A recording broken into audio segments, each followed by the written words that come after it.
Jadual harian Hana selalu sibuk. Jadi, saya kekal sihat dengan Vida C. Dengan vitamin C yang cukup setiap hari, tiada apa pun yang boleh menghalangi saya. Minumlah Vida C, perlindungan sistem imun anda. Assalamualaikum, anda sedang menonton Sekilas Fakta 26 Februari bersama dengan saya Nusha Mama Amin.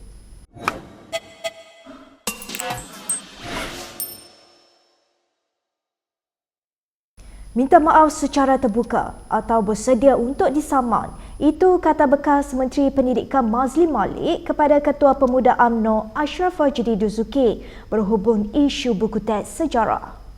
Kenyataan Mazli itu dibuat selepas Ashraf mendakwa kerajaan PH telah mengagung-agungkan komunis melalui petikan dalam buku teks sejarah tingkatan 4. Semalam Kementerian Pendidikan menjelaskan perubahan dalam buku teks itu berlaku pada 2018 ketika Malaysia masih berada di bawah pemerintahan BN. KPM berkata buku itu telah diteliti dan diperakui oleh panel yang terdiri daripada 7 pakar sejarah daripada pelbagai penghususan dan kaum. Kandungan tersebut merujuk kepada peranan Gerakan Nasionalis Melayu Radikal dalam perjuangan kemerdekaan dan perjuangan MPAJA menentang penjajahan Jepun. Pendirian UMNO jelas bahawa parti itu akan menyingkirkan Perikatan Nasional pada pilihan raya umum akan datang. Kenyataan itu ditujukan oleh anggota Majlis Tertinggi UMNO Puat Zakashi kepada Perdana Menteri Muhyiddin Yassin. Kenyataan Puat itu dibuat di tengah-tengah spekulasi ketika Muhyiddin dikatakan memberi tarikh akhir pada 1 Mac untuk UMNO memutuskan sama ada mahu bertanding dalam PRU sebagai sebahagian daripada PN. Memetik laporan The Malaysian Insight, Puat berkata ia bukan lagi rahsia bahawa UMNO akan meninggalkan PN setelah 118 daripada 147 bahagian membuat keputusan itu. Katanya Muhyiddin harus memahami UMNO telah membuat keputusan walaupun belum diumumkan secara rasmi. Untuk rekod, keputusan dibuat bahagian UMNO itu perlu dibawa ke Perhimpunan Agung yang dijadual berlangsung pada 27 dan 28 Mac depan. Kita ke berita seterusnya. Bekas Perdana Menteri Najib Razak khawatir keputusan kerajaan menaikkan kompaun ingkar SOP kepada RM10,000 akan mengundang kemarahan rakyat. Sebaliknya, Najib mencadangkan kadar denda dinaikkan secara progresif kerana prosedur operasi standard SOP diperkenalkan kerajaan tidak konsisten.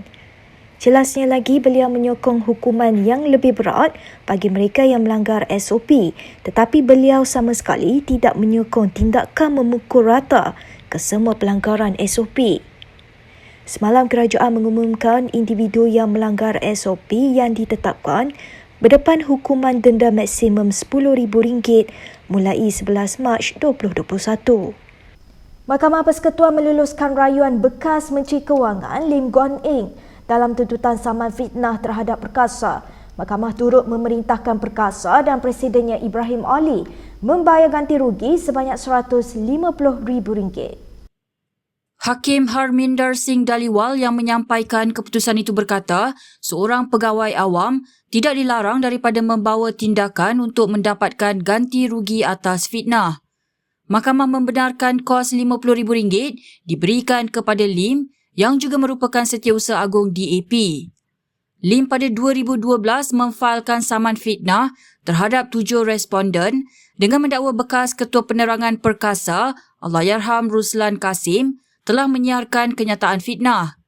Kenyataan itu membayangkan Lim membahayakan keselamatan negara dengan mendedahkan rahsia negara kepada Singapura. Kita ke perkembangan semasa COVID-19. Kes COVID-19 di Malaysia meningkat berbanding semalam apabila 2,253 kes baharu dicatatkan hari ini. Selangor mendahului kes harian tertinggi dengan 633 kes, diikuti oleh Perak 545 kes dan Johor 276 kes. Jumlah kes aktif di Malaysia setakat ini adalah sebanyak 27,994 kes. Sementara itu, 3,085 lagi pesakit telah disahkan sembuh. Seramai 201 lagi pesakit dimasukkan ke ICU hari ini. 11 lagi kematian dilaporkan menjadikan jumlah kematian meningkat kepada 1,111 kes. Anggota ATM yang bertugas di kawasan operasi dan di luar negara merupakan kumpulan pertama yang akan menerima suntikan vaksin COVID-19. Perkara itu diumumkan oleh Menteri Pertahanan Ismail Sabri Yaakob dalam sidang medianya hari ini. Of Penawang, iaitu di Ikatan Jalan Raya bersama pihak PDRM. Ini akan menerima mereka awal ini. Itu juga dengan anggota kita yang bertugas di Ops Landing bagi mengawal sempadan negara daripada divolusi oleh warga tanpa izin ataupun parti. Menurut Ismail, secara keseluruhan, ATM bakal menerima sejumlah 84,240 dos dalam 6 penghantaran secara berperingkat dalam fasa 1.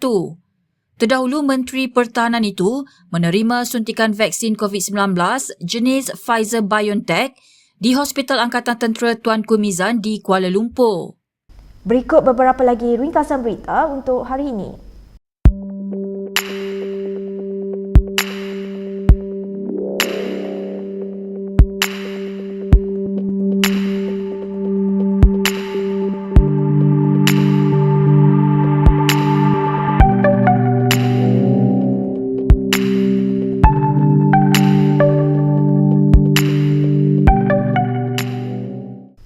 Baik, sekian sahaja daripada saya Nusya Mama Amin untuk Sekilas Fakta. Untuk lebih banyak berita, anda boleh melayari kinitv.com. Anda juga boleh mengikuti kami di Instagram, Twitter, YouTube dan Facebook. Salam hormat dan selamat berhujung minggu.